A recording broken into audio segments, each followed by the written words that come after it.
Hello and welcome. This is, I know we're broadcasting. I know people are probably at home. I don't know if we rang the gong. There may be people downstairs, so we may want to wait just a minute, but thanks for coming out. Okay. Do we have anybody to ring the gong? Yeah, it doesn't have to be anything fancy.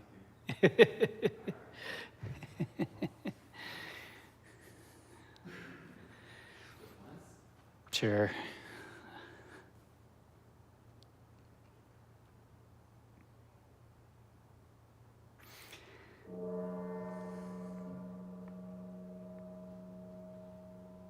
I have a feeling we have a lot more people online than normal today, but a lot fewer people in person.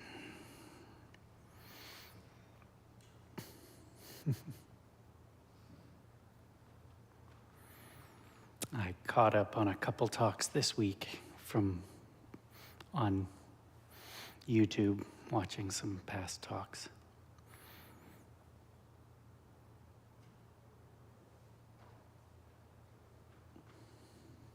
Oh.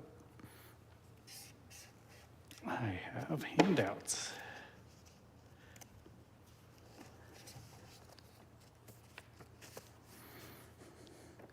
I printed some handouts last night, and I printed the same amount that I always print, but I knew that was going to be overkill, but we're using them several times, so.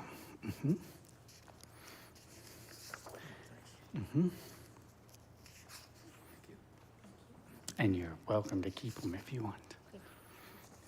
There you go.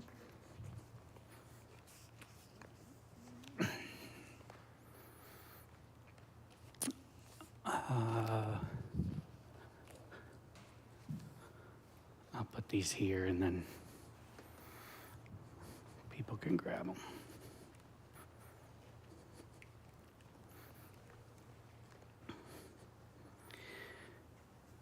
All right, welcome and thank you for coming out on this very cold and snowy day.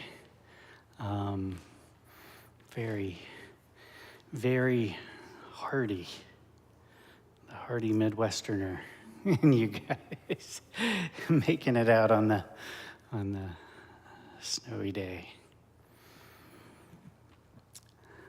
All right, my name is Marcus Casey. I'm one of the senior meditation instructors here at Columbus KTC.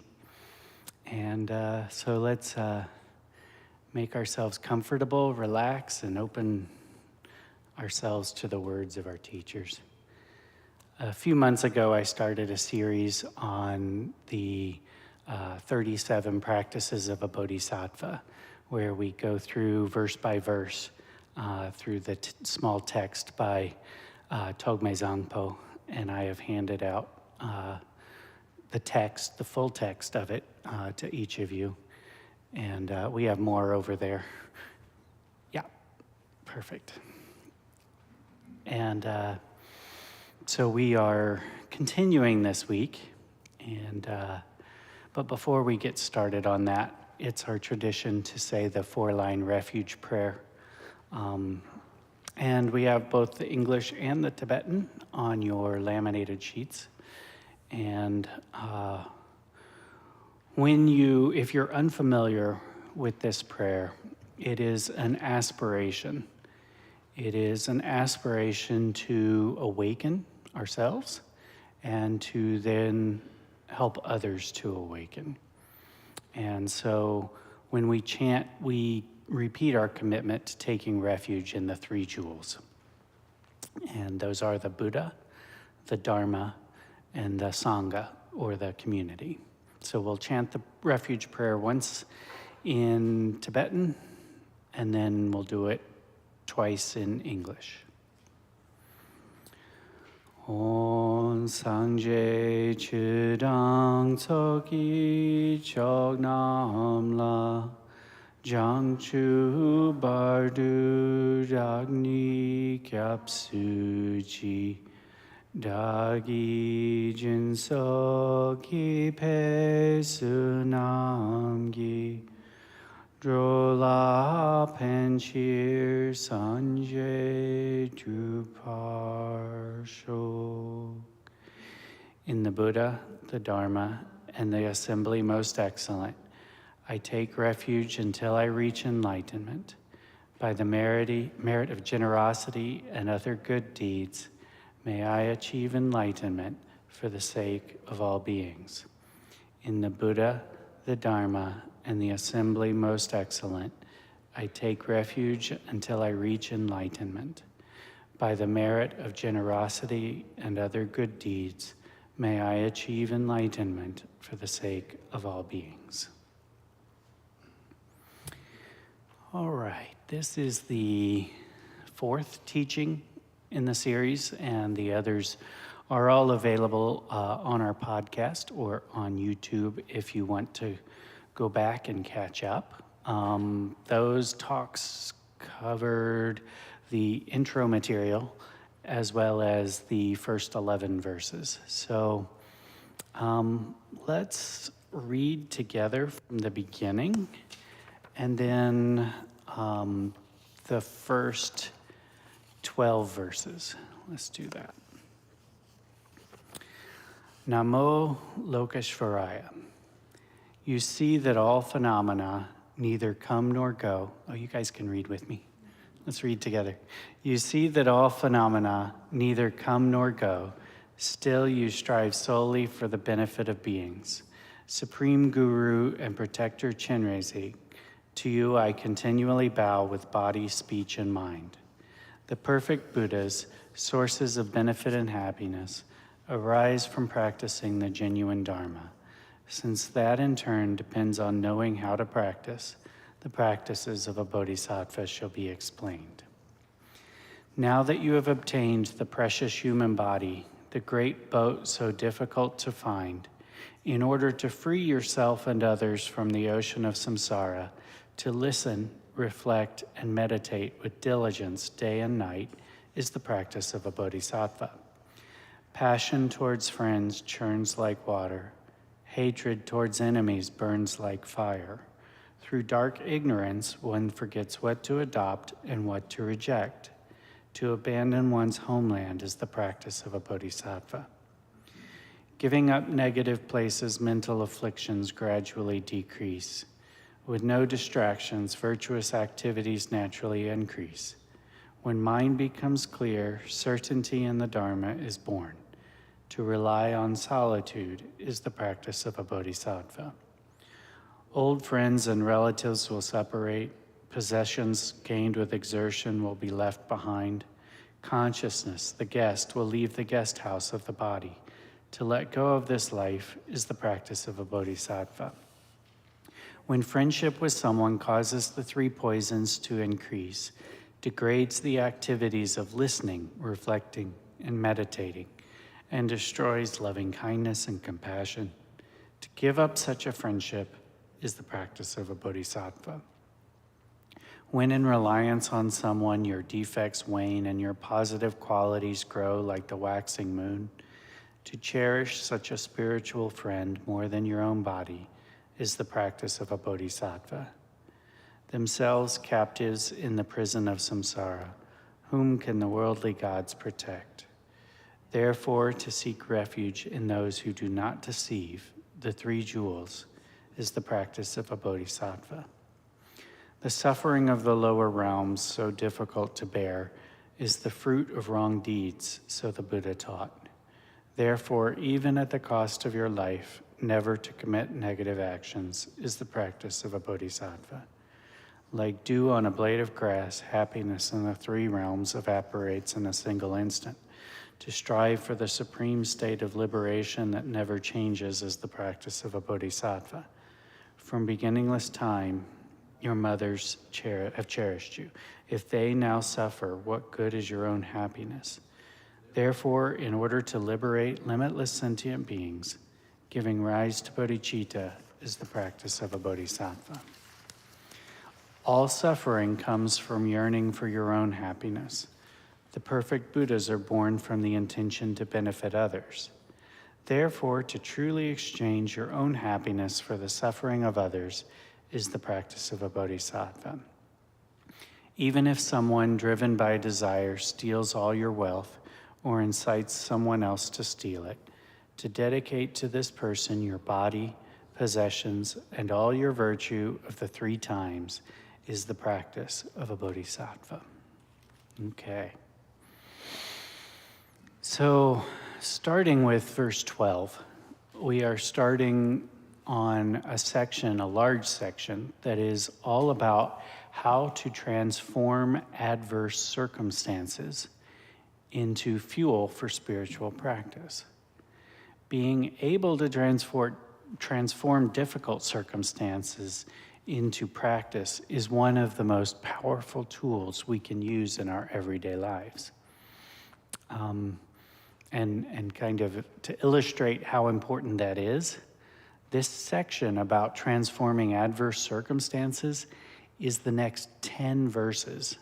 10 out of 37 verses in this really short text are all about how to transform the difficulties we run into and to turn that into the path itself. So Tibetans love to create lists, and I'm not going to go through them all, but they actually have a list of 10 adverse circumstances. And so these verses go one by one through them. So with verse 12, we are talking about loss, right? Even if someone driven by desire steals all your wealth or incites someone else to steal it. To dedicate to this person your body, possessions, and all your virtue is the practice of a bodhisattva. And the 3 times, all your virtue of the 3 times, that refers to all past, present, and future. So all the virtue you've accumulated until now, what you're accumulating now, as well as all that you will accumulate in the future. So, as we start through this, and you'll see this throughout all the verses that we get to today, we're going to reorient our minds to our circumstances. It will change our way of thinking. It's a different perspective, and it's the perspective that a bodhisattva takes toward adverse circumstances, which is quite different than our normal way of thinking. Our knee-jerk reaction to the idea that someone would steal our property is that something bad happened to us, and the thief benefited, right? He got our money. He was the beneficiary here, and we experienced loss. But let's break it down. I'll hold off talking about the thief for a minute. Let's just talk about ourselves. And the first thing to remember that upends the way we normally think is that whereas we consider wealth and property to be desirable, wealth and property is actually a trap that causes us attachment. And attachment is an obstacle on the spiritual path. It ultimately leads to suffering. So someone who steals your money and possessions, and this is what our teachers say in their commentaries, this is not me talking, someone who steals your money and possessions is in fact doing you a favor and is freeing you from the fetters that these things have created in your mind. And so by this logic, we should feel gratitude towards the thief. We may not be there yet. We'll talk about that. I'm not saying this is what's going to come naturally. These are practices. Dilgo Khyentse says that if you own nothing at all, you are free. No enemies or thieves will ever bother you. He goes on to say, it is important to remember that if you lose everything you possess, It can only be the karmic result of your having deprived others of their possessions in the past. Therefore, there is no reason to feel angry with anyone other than yourself. Seen from that point of view, it is not you who are attracting enemies, seen from that point of view, is it not you who are attracting enemies with your wealth, fame, and rank? If there were no target, there would be nothing at which to shoot arrows. As a result of negative actions in your past lives, you have set yourself up as a target at which the arrows of suffering are now being shot. His Holiness the 17th Karmapa says that this verse is a good teaching to help us reframe our relationship to possessions. He points out that possessions are only relatively important. He says that we tend to think we own a thing, and while that may be true relatively, things have a tendency to be passed around. Even our ownership is temporary and impermanent.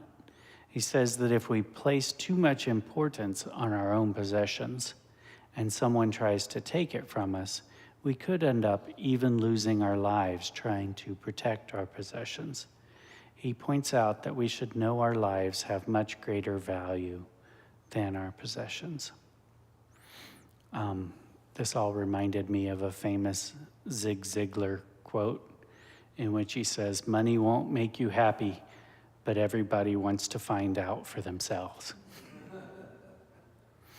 And I actually heard it as like a fake Irish blessing or something, may you find out for yourself that money does not make you happy.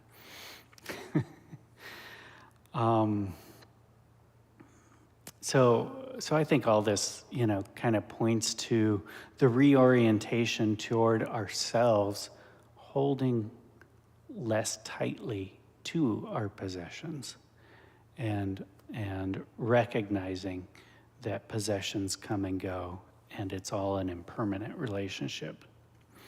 So now let's reorient our view of the thief.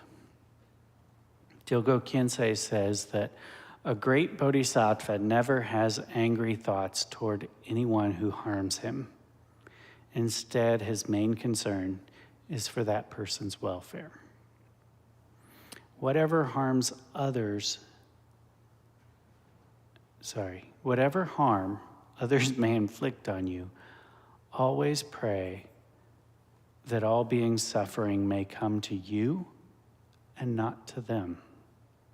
Make the wish that you will always be able to serve them and that their minds will be ever full of joy. Again, this is one of those really difficult statements, and we might not be there. But this is part of the Tonglen that we've talked about and is taught here many times. We're taking on the suffering of others.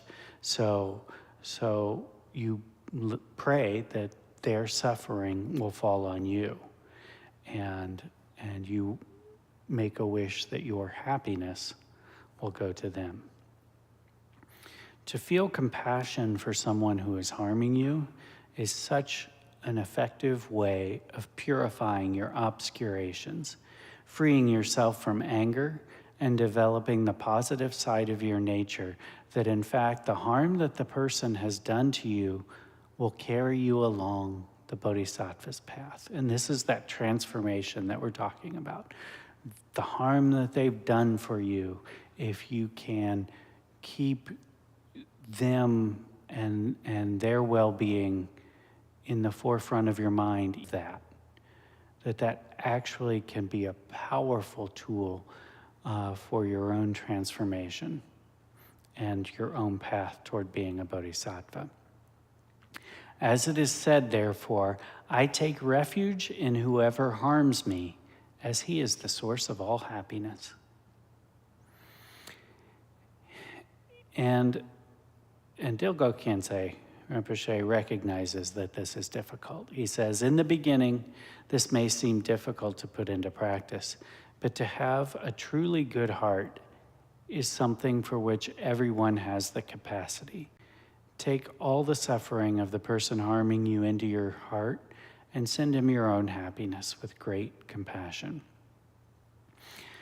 The last time I spoke, one of the questions that came was from someone who had taken the handout here and had looked ahead and was very intimidated by these verses that we're talking about today. And some of them may seem very impossible from where we are, and we don't have to be ready for this yet. But if we can just practice extending compassion to those who harm us to whatever ability we can stretch ourselves a little bit and make the aspiration that someday we will be able to have perfect compassion for those who cause us loss. Khenpo Tsultrim Gyamtso says that it's easy to comprehend this practice, but it is quite another to actually put it into practice, because our natural reaction when someone takes something from us is to become enraged. Excuse me. But we cannot practice Dharma when we are full of rage and for ourselves. I got to thinking on the way driving down here, the roads are not optimal at all. Everybody's taking their time a bit. And there was a car behind me tailgating because he just didn't think I was going fast enough. And I had to pull off over a little bit to let him go by. And there was a little bit of that getting enraged that stirred up in me. And now thinking about it, what loss did I suffer? Well, it probably cost me 5 seconds by having to move over and let him go past and pulling over. He didn't hit me. There was very little loss experienced, but still there was that churn in my own mind. And so, start small, start with whatever you can do. When you catch yourself in those moments, then try to say a prayer for that other driver and wish him the best and wish him all happiness. So one way we can do this is, one way we can develop our capacity is to ground ourselves with the common prayer called the 4 immeasurables. So this has 4 verses. And the first one, we contemplate immeasurable love. And we recite, may all beings have happiness and the causes of happiness. And then we contemplate immeasurable compassion, reciting, may all beings be free from suffering and the causes of suffering. We contemplate immeasurable joy with, may all beings never lose the happiness beyond all suffering. And we contemplate immeasurable equanimity, reciting, may all beings abide in equanimity, free from attachment and aversion. So the whole, without my interruptions, the whole prayer says, may all beings have happiness and the cause of happiness. May all be free from suffering and the cause of suffering. May all beings never lose the happiness beyond all suffering. May all beings abide in equanimity, free from attachment and aversion. So that's a helpful prayer to really practice daily and to start to build that capacity within ourselves. Okay, let's grab our handouts again and let's all recite just verse 13 together.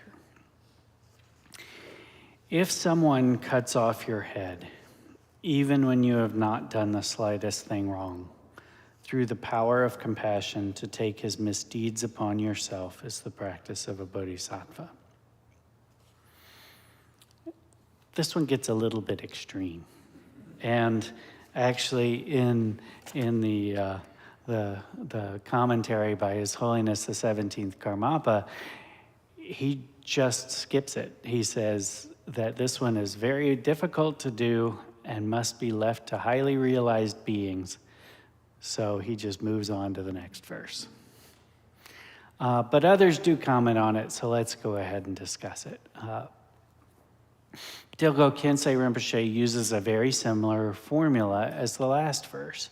First, he looks at why this is happening to us. Whatever harm someone does to us, it is important to remember that it is a result of our own past actions. When these karmic seeds ripen, we can use the opportunity to develop patience. Then he turns his attention to the person that is performing the violence. He says, in return for harm, a bodhisattva tries to give help and benefit. If you see someone doing something negative, think of all the suffering he is accumulating for himself, and pray that rather than his being reborn in the lower realms, the result of his negative actions may come upon you instead, and dedicate to him the result of your own positive actions. And I know this is difficult to swallow. I also know that Tibetans talk about political leaders basically saying that the more power you have to do harm, the more people you can harm with one single action. And therefore, most political leaders are setting up for themselves an immeasurable amount of suffering in the future because of all the harm they can so easily commit with a single decision. So we can really appreciate the depth of compassion and selflessness it takes to be the victim of harm, and pray that the results, we can appreciate, excuse me, I'm struggling with my throat a bit. We can appreciate the depth of compassion and selflessness it takes to be the victim of harm, and to pray that the results of those negative actions fall on us instead. We may not be there yet, but we can make the aspiration. Rinpoche goes deeper. He says that to practice in such a way also helps us to eradicate our belief in a truly existing self. Our teachers have told us that this is ultimately the root of our suffering, and we may mistake our self, or what we perceive to be ourself, as truly existing in a real and permanent way. And we may also make the mistake of thinking that the person who harmed us is our enemy, but our true enemy is our false belief in this self. I'm going to read a passage here from Rinpoche because it is just so important, and I can't improve on it at all. That idea of an enduring self has kept you wandering helplessly in the lower realms of samsara for countless past lifetimes. It is the very thing that now prevents you from liberating yourself and others from conditioned existence. If you could simply let go of that one thought of I, you would find it easy to be free and to free others too. If you overcome the belief in a truly existing self today, you will be enlightened today. If you overcome it tomorrow, you will be enlightened tomorrow. But if you never overcome it, you will never gain enlightenment. This I is just a thought, a feeling, A thought does not intrinsically possess any solidity, form, shape, or color. For example, when a strong feeling of anger arises in your mind with such force that you want to fight and destroy someone, is the angry thought holding a weapon in its hand? Could it lead an army? Might it burn like a fire, crush them like a stone, or carry them away like a raging river? No, anger, like any other thought or feeling, has no true existence. It cannot even be definitely localized anywhere in your body, speech, or mind. It is like wind in an empty space. Instead of allowing such wild thoughts to determine what you do, look at their essential emptiness. For example, you might find yourself suddenly face to face with someone you think wants to harm you, and a strong feeling of fear would arise. But once you realized that the person, in fact, had only good intentions toward you, your fear would disappear. It is just a thought. Similarly, even though you have spent many lifetimes believing in the reality of this I, once you realize that it has no inherent existence, your belief in it will easily disappear.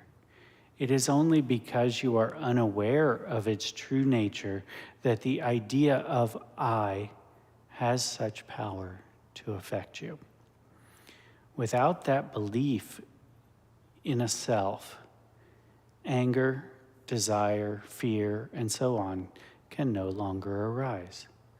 Look at the actual nature of harm itself. It is ungraspable, like a drawing made on the water's surface. When you truly experience that, resentment vanishes of its own accord. As soon as the fiery waves of thought subside, everything becomes like empty sky, which has nothing to gain and nothing to lose. I is merely a label you have given to a transient combination of concepts and attachments to your body, speech, and mind. It is not an absolute, eternal, indestructible truth, like the Dharmakaya nature of the Buddhas. Use any practice you do to dissolve this idea of I and the self-oriented motivations that accompany it. Even if you do not succeed in the beginning, keep trying. So you can see how, thank you very much. You can see how when you reorient your thinking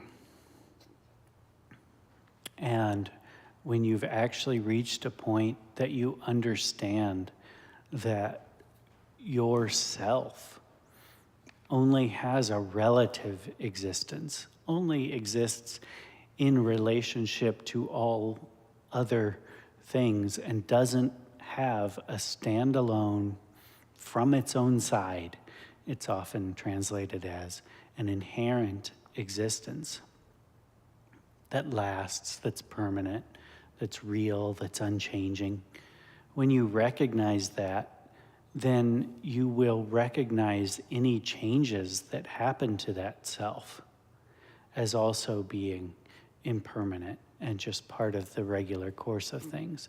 And what are the changes to it? Harm that's done to it. Changes to our ownership of a thing.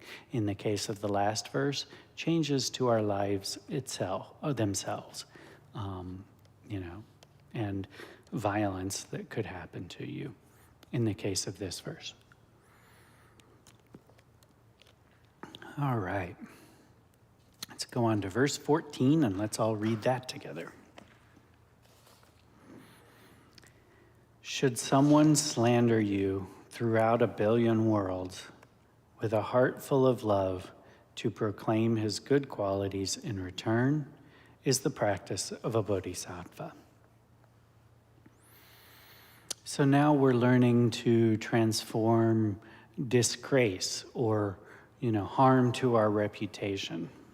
And you can probably guess where we're going with this.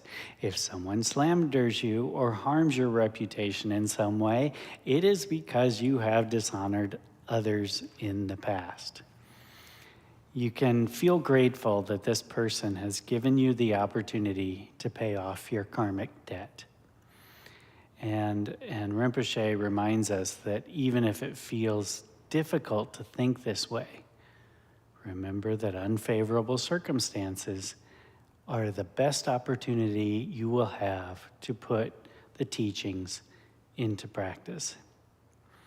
And this really turns our natural reaction of being indignant and to feeling like the victim of injustice, really turns that on its head. He says, remember that whether you have a good reputation or a bad one, it has no objective reality at all. It is not worth caring about. The great teachers of the path never bothered about such things. They always answered slander and disparagement with kindness and with patience. And there's a story he tells about a master named Langri Tangpa. And near the cave where this master was meditating, there was a couple whose children had always died in infancy. And they consulted an oracle about this issue. And the oracle said that the child would only survive if they claimed that he was the son of a spiritual master. So the wife took, when they had another baby, the wife took the baby boy up to Langri Tangpa's cave and set him down in front of the master and said, "Here is your son," and went away. And this hermit master said nothing about it, apart from simply asking a devoted woman he knew to feed and care for the child. And sure enough, because Langri Tangpa was a monk, there was a lot of gossip about the fact that he was suddenly raising a son and had fathered a child. A few years later, the parents of the boy came with large offerings and respectfully said to him, "Please forgive us. Although you were not in the least at fault, we let ill rumors spread about you. The child has survived due only to your kindness." And serene as always, the hermit gave the baby boy back to his parents without a word. Some people spend their whole lives chasing fame. But Rinpoche says that both fame and notoriety are both no more than an empty echo. He says, your reputation is an alluring mirage that can easily lead you astray. Discard it without a second thought, like the snot you blow from your nose. All right, let's move on to verse 15. Let's recite it together. If in the middle of a crowd of people, someone reveals your hidden faults and abuses you for them, to see him as a spiritual friend and to bow with respect is the practice of a bodhisattva. So this verse teaches us how to transform disparagement to the path. And once again, Dilgo Khyentse Rinpoche lays it out very clearly. He says, if you want to be a genuine follower of the Buddha, never retaliate when you are harmed. Always remember the 4 principles of positive training, which are as follows. If someone abuses you, do not abuse him in return. If someone gets angry with you, do not get angry with him in return. If someone exposes your hidden faults, do not expose his in return. And if someone strikes you, do not strike him back. Do we lose microphone? Okay.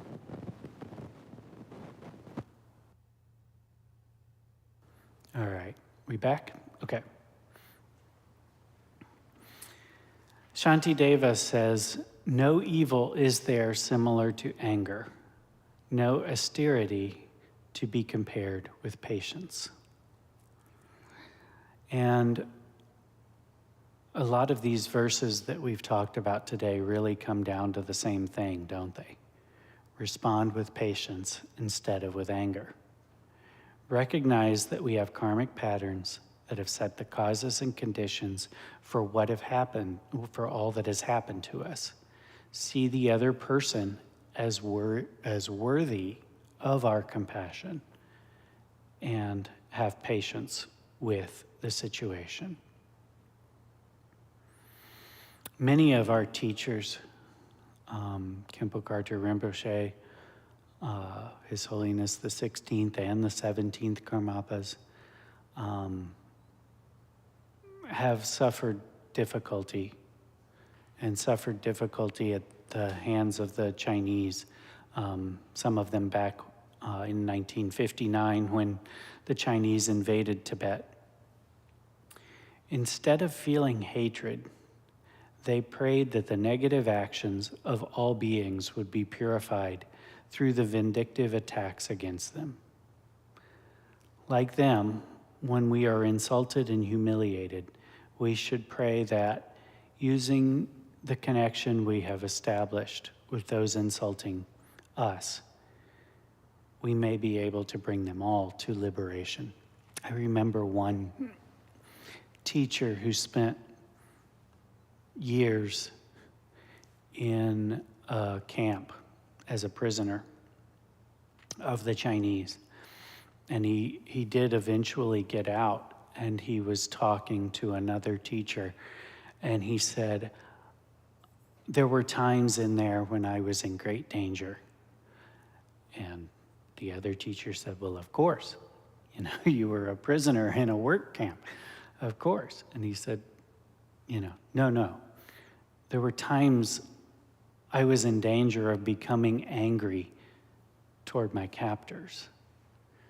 And that's the reorientation, because the true danger is what is going on in our minds and not having the patience and instead turning to anger. And that just shows how much this teacher had taken on that reframing that is the mind of a bodhisattva.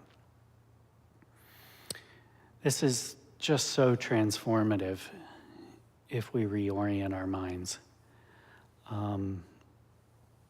Of course, we hope that our positive connections with other beings is a cause for them to escape suffering. We try to help our friends and loved ones to be happy and to escape suffering.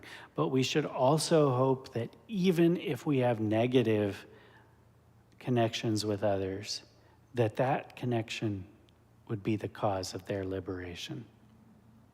In the last verse, we talked about if someone slandered us, right? They said something that was not true about us and harmed our relationship. This one is a little different. This one is faults that we really do have, and someone is exposing them. Secrets that we might have, things we don't want to get out. In some cases, the only people who could expose those would be the people who are the closest to us, who know those, right? Rinpoche says there should be no insult or humiliation that is too great for you to bear. If you were ever to feel it was justified to respond vindictively, the exchange of bitter words and recriminations that ensue would be bound to inflame and escalate the anger on both sides. This is how people start to fight and kill each other. Murders and wars all begin with just one angry thought. We are unlikely to make much spiritual progress if we lack the courage to face our own hidden faults. So even if someone means you harm when they help you see your faults, they are actually doing you a great kindness. Atisha says, the best spiritual friend is one who attacks your hidden faults. The best instructions are the ones that hit your hidden faults. The best incentives are enemies, obstacles, and the sufferings of illness. So, I don't know if you remember or if you've recognized in these 4 verses we've gone over, that the 8 worldly concerns, are actually in 4 pairs. So pleasure and pain, gain and loss, praise and blame, fame and disgrace.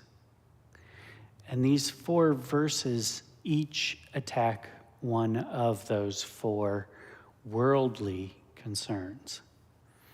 We feel attachment to the first one in each set: pleasure, gain, praise, fame. These are things that cause us attachment. And we fear the second in each pair: pain, loss, blame, and disgrace. From the point of view of absolute truth, there is not the slightest difference between pleasure and pain, gain and loss, praise and blame, or fame and disgrace. They are all equal, empty by nature. Shantideva says, thus, with things devoid of true existence, what is there to gain and what to lose? Who is there to pay me court and honors? And who is there to scorn and revile me? Pain and pleasure, whence do these arise? And what is there to give me joy and sorrow?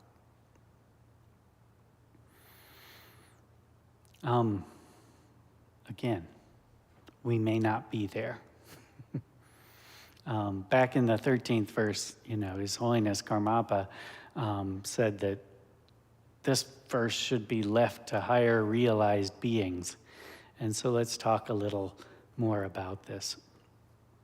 Pema Chodron has a book called Start Where You Are.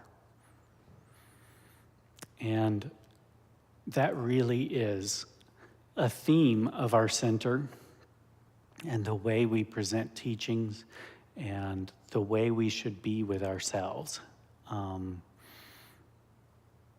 These verses present the ideal of being a bodhisattva, what we're heading toward. But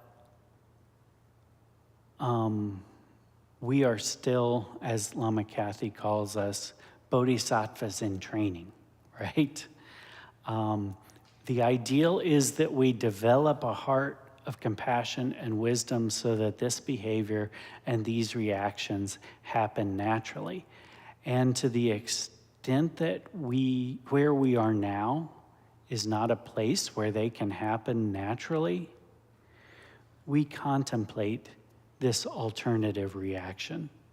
We try it on, we aspire to it, we try to chip away at our natural reactivity by considering that we have a choice in our reactions and that there are other ways to react.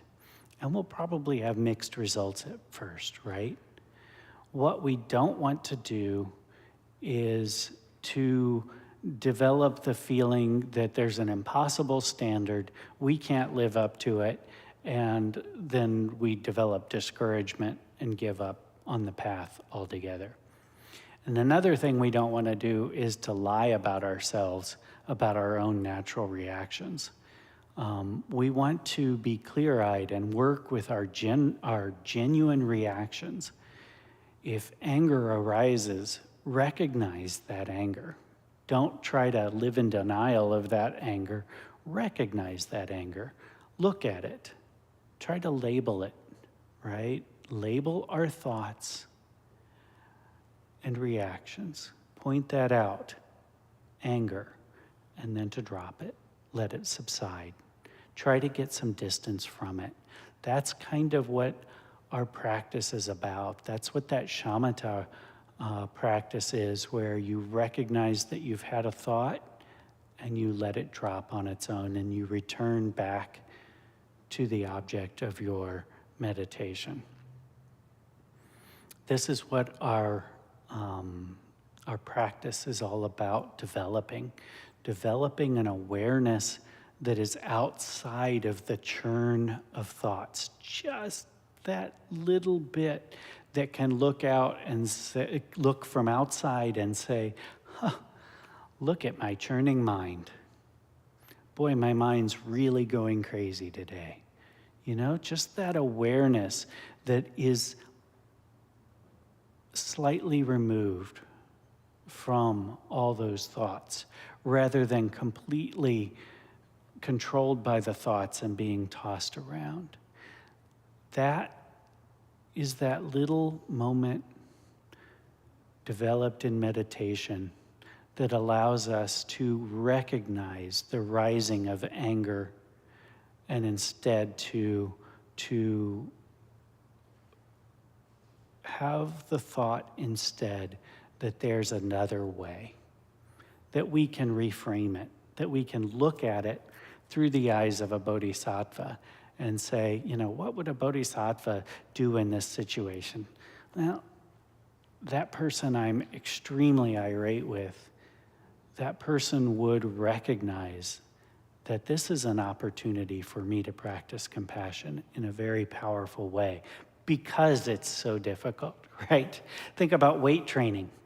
If you're only ever working with the lightest of weights, you're only going to make so much progress. But if sometimes you get that really heavy weight, and these really difficult circumstances are those really heavy weights, but those can lead to the most gain. But we're not trying to impose some standard from the outside that says you have to be this, and you have to go act like you're always like this, you know, in a very dishonest way, always trying to present to others this front that isn't genuine. So relax. If these reactions don't seem natural to you yet, relax. These are practices of a bodhisattva. And Buddhism is about working with our minds openly, honestly, and in good faith. We examine, we contemplate, and we train, even on the hard stuff. So thank you all for having for being so patient and attentive listeners today. And again, thank you all for coming out on this difficult day to travel. So, does anyone? We have 2 question microphones. If anyone wants to come up and ask a question, we have a little bit of time. I know I went a little long. Yes, Tim.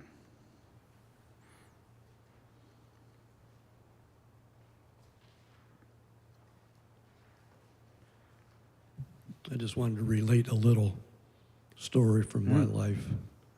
Probably 25 or 30 years ago, I was at a party, and this woman very kindly pointed out a fault of mine that I was not aware of. And she said, Tim really likes his wine. And I thought, I mean, I didn't respond at all. But later that day or the next day, I thought,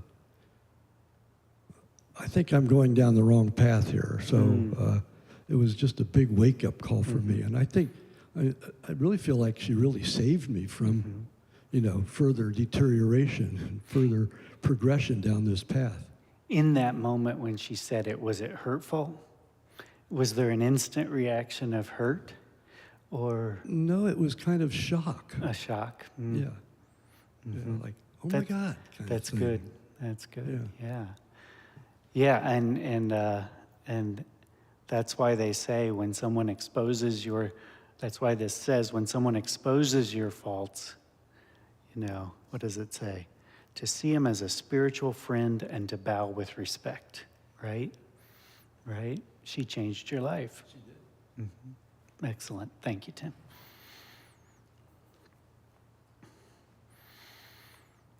All right. Well, thank you all. Let's, oh, Dave, we have one more. Yeah, when somebody tailgates me, I try to remember to say, may you have happiness in the cause of happiness. And I feel better. Right. So, thinking this stuff, even though that's ephemeral, is sure easier than doing it. But I have thought that even people like Trump have Buddha nature. Yeah, you know, oh, go ahead. It's just obscured. That's right. That's right. That's why the image is of a clear sky that's just covered over with clouds. You know, the sky is always there. That luminous awareness in all of us is always there, and the obscurations are temporary. What you said about, you know, it's easier to think it than it is to do it. But even the practice, the training of thinking that better thought, our teaching today said that all wars start with an angry thought. You know, that those thoughts lead to action, and we have choices about our thoughts. It can be difficult, but in our practice, we get more and more agency over our thoughts, and we can have that better thought. And if an angry thought can lead to a war, a good thought can lead to liberation. So, yes, thank you very much. All right, let's grab our laminated sheet here again, and let's recite the dedication of merit in English. By this merit, may all attain omniscience. May it defeat the enemy, wrongdoing. From the stormy waves of birth, old age, sickness, and death, from the ocean of samsara, may I free all beings. The courageous Manjushri who knows everything as it is, Samantabhadra who also knows in the same way, and all the bodhisattvas that I may follow in their path, I completely dedicate all this virtue. All right, thank you. And dedicate all that extra virtue for overcoming the obstacles to be here today.